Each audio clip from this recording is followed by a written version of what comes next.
As you guys can imagine, there wasn't much time left to be at home and to nurture my marriage. Hello and karibuni to Chef Carol's show. Karibuni is Swahili and it means welcome to my show. If you're new to my channel, my name is Chef Carol, and other than cooking, what I love doing is sharing my experiences, sharing my stories, just giving you a feeling of how my life here in Germany is. And you know, I come from Kenya and I've been living in Germany for about 16 years, and I love sharing, you know, just giving people a picture of how life is here in Germany for me. In this video, I want to talk about how I came to open a restaurant and the steps that took place before the actual opening of the restaurant.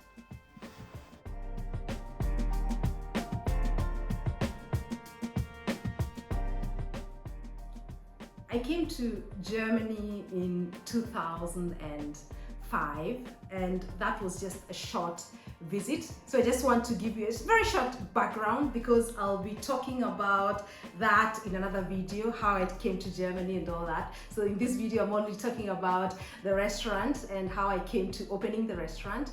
So then in 2006, I came to stay. That was in May. So after 2 weeks of being in the house and doing nothing, because my boyfriend then was going to work from 7 in the morning to 5, I was in the house the whole time. I couldn't speak any German. I couldn't watch any German television. I watched the news, CNN from morning. I could tell you everything that was happening around the world because I was informed. It became really so boring for me that I told my boyfriend, if I'm not getting a job, I'll go back home. So after 2 weeks, and we were not yet even married, and he kind of got a panic, and we started looking for a job for me without the German language in a country where I started looking for the possibilities, and the only possibility there was me working in a restaurant cleaning dishes. And when we went to when I want to introduce myself, I could not even say my telephone number because I could not speak German. But for me, you know, having studied law in Kenya, and I wanted to actually continue studying here and be a lawyer, it was the kind of job where I was kind of ashamed to tell people at home that I had now gotten a job in a restaurant as a dish cleaner. But I wanted to be out there. I wanted to be among people. I wanted to learn the language, because I was speaking English at home with my boyfriend, and I was watching English television, and I wasn't going out except to the supermarket where I could read the amount of how much I was supposed to pay. I didn't have to use the language, and I knew the only way I could succeed or even be able to communicate with people in this country was through the language, and I wanted to learn the language as fast as possible. I got the job very fast, in fact, and I started working there, and it was really a comfortable place for me because I could watch how they were working. I could be in the kitchen. I've always loved cooking.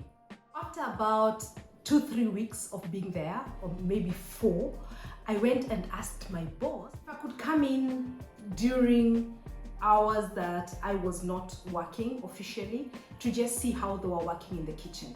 I've always been interested in the kitchen and cooking, and for me it was so interesting how they were doing it. I couldn't understand a lot of things, but I was watching a lot. So I was there, I would come in, just watch them, help a bit, and very fast I became somebody who could really help in the kitchen, not just be there to watch, but also work with them. And so, as you guys can imagine, there wasn't much time left to be at home and to to nurture my marriage and all that. But that's a story for another day. A very interesting story about my first marriage, but that will come later. These African woman has a lot of stories to tell. And so I was in the restaurant like almost every evening, except the one day they were closed. About 3-4 weeks of working in the restaurant, I started working in service, to serving people, because you know my boss said I had a nice smile. That I could be among people, and that helped me a lot because of the language, because I was forced to speak to the guests in the kitchen. And you can imagine, you guys, it was very, very tiring sometimes for everybody, including me, because we were speaking like this. I could show the cup, where is it supposed to go, and then somebody would show me there, and I would take it there, and then I would show a plate, because I didn't know how these things were called. And you know, it was tiring for all the people, and this made me want to learn this language. And I went home and I really took my books out, and I was learning, and I was telling my boyfriend, I don't want you to speak in English to me anymore. I want to learn this language. And then during that time, my boss was telling jokes and everybody else was laughing, and I couldn't. And I was feeling like, you know, I need this language. So wherever you are, if you're living in a foreign country, the first thing you do is learn the language. Learn the language. It helps you integrate. It makes people take you differently. You know, when you can speak somebody's language, they connect with you at a different level. And so, as you can imagine, my marriage broke after some time, after a very short time. But like I said, a story for another day.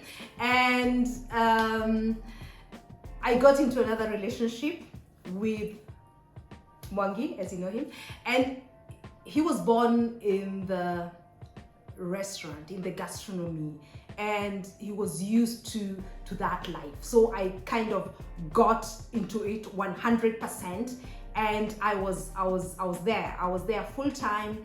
And when my daughter was born in 2009, I decided that I needed to do something, because all this time I was serving food in the restaurant or in the kitchen helping, but I really didn't have anything, any paper I could show for it. I had a job, and it was almost, I was almost sure that I would hold that job. But of course, as long as I was with Mwangi together, you know, or I could go anywhere else and also start serving people in another restaurant, would have done. But I wanted to have something. I wanted to have something I could put my hand on. I believe in having some kind of paper to show. And so I decided to do my apprenticeship as a chef. And that my daughter was 10 months old during that time. And there's no village that is helping me to raise my child or everybody else who's living in the diaspora. Life is not as easy as it is at home. And even if you're not living with your family, normally at home you have a house girl who's helping you. That's not the case here. But somehow, with the help of course, my husband, I managed to go through the apprenticeship time. And in Germany, it's a two-system kind of apprenticeship. So you're going to school for 1 day or 2 days a week, and then you're working for 3 or 4 days. So it's like I was working in the restaurant, just the normal working hours in the kitchen, and then I would go to school for 2 days. It's called dual system. That's dual is 2, so it means you're working and going to school at the same time, which is very, very practical, because sometimes we learn in a very theoretical way and you don't really know how to put that in practice. So that's why I think this kind of system is really good, because you combine both. What I'm learning in school, I'm almost immediately implementing it at work. And then at the same time, I'm learning the practical part of it in the kitchen. I did my apprenticeship for 2 years. It's supposed to be for 3 years, but I got 1 year shortened because of my what I had learned in Kenya, my law studies, and it was really fast. And between the in between the 2 years, I got my son. You know, it's a really long story, but I won't tell that now. That will come later. And after I finished, and hey guys, I was best student in my year of exams that time, and I was so proud of myself, you know, in between breastfeeding. And my husband would bring my son to school with me, because at some point my son, I went back to school after giving birth to my son after about 4 weeks, and because I wanted to complete my studies very fast. So, and I was only breastfeeding him, and he refused to drink out of the bottle. So after 2 days of school, my husband decided, no, I'm not gonna have a crying baby the whole day. And he really refused to drink out of a bottle. And so he used to go with me to school. I would go to class. He would, you know, just walk around. And then during my break time, he would bring my son. I would breastfeed him. And you can imagine, you know, I was older, an old student. So all the others were kids who were almost calling me mom, because they were about 16, 17, and I was already 31. That is too old. And during break time, when everybody else is going out to smoke, outside to smoke and chat with the others, it's me there taking out pew, popping out pew, the breast, and feeding my son. I had to do that. And after feeding him, they would go out again. I would go back to class, and we were there the whole day. So that's how it happened. So, and then after I finished my apprenticeship, I started working in the restaurant, in the same restaurant, and life was a bit easier because I didn't have to study. I was just working, and just working means really full-time job as a chef and 2 children. So working as an employed chef for, let me see, 5 years, it was time to start something new. And my husband and me, of course, have the advantage of me being a chef and being able to be in the kitchen, and him having learned, what's this called? He can work in service, hotel management. Yeah, he did hotel management. So our restaurant also has a hotel, like rooms for guests. And this combination was, very convenient for both of us. This is maybe easier to talk about now.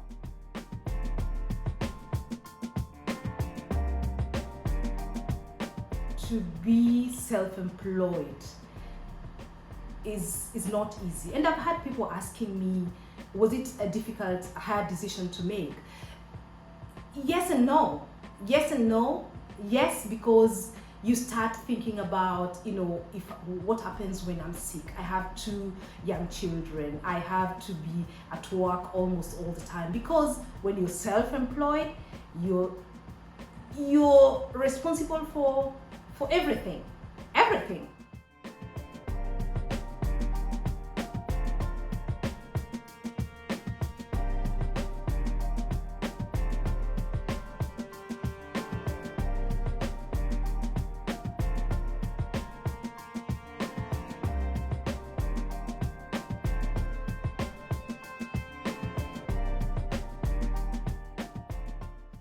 You must be committed to be there. And it's not always easy, but for the love of cooking, because this is my passion. For the love of cooking, I knew that I really wanted to do that. So no, the decision in looking at it from that side wasn't so difficult, and it was a dream of mine to own my own restaurant. I never imagined that it would be in a foreign country. And in another video, I'll talk about the bureaucracy and what one needs, and also the factors you have to consider before you open the doors and say, so this is my restaurant. There are so many things that happened in the background, the planning, and let me tell you what, we were planning and renovating and buying and everything. We were doing that at the same time, working full-time in the restaurant we were working in. So that was pretty exhausting.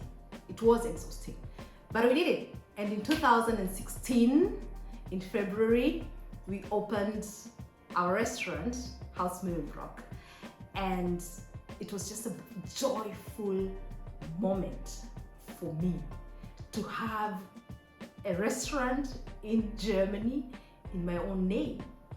Like, it was a dream come true, guys. I am a ghetto girl. I was born in Nanyuki, in the slums of Nanyuki, and standing there looking at that restaurant, I had decorated the way I wanted. I had this dream and I knew exactly how I wanted everything to be. So I went to Kenya, I bought my decorations. I wanted an African restaurant.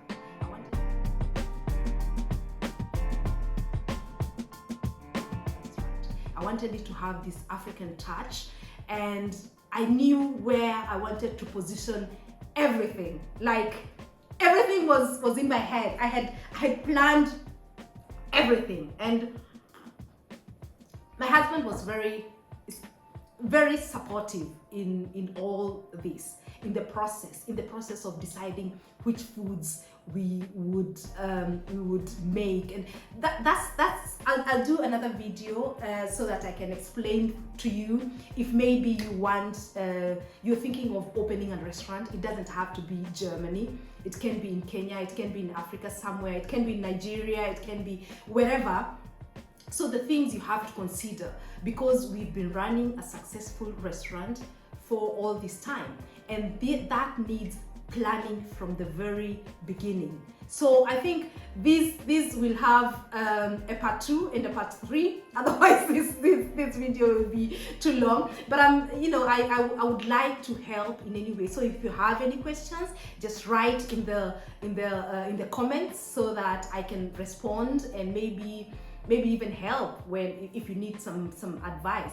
But I have a series of things I would like to share with you, and just give you a picture of how things run here in Germany. It's not as easy as everybody thinks, but it's also a very rewarding thing to be able to do what you love in a way that is successful. And I'll tell you what it takes in my next video. So guys, these are stories of an African woman. Thank you so much for watching, and subscribe to my channel, because you're getting from me these fast and easy dishes every week, and then stories like this. Bye bye for now.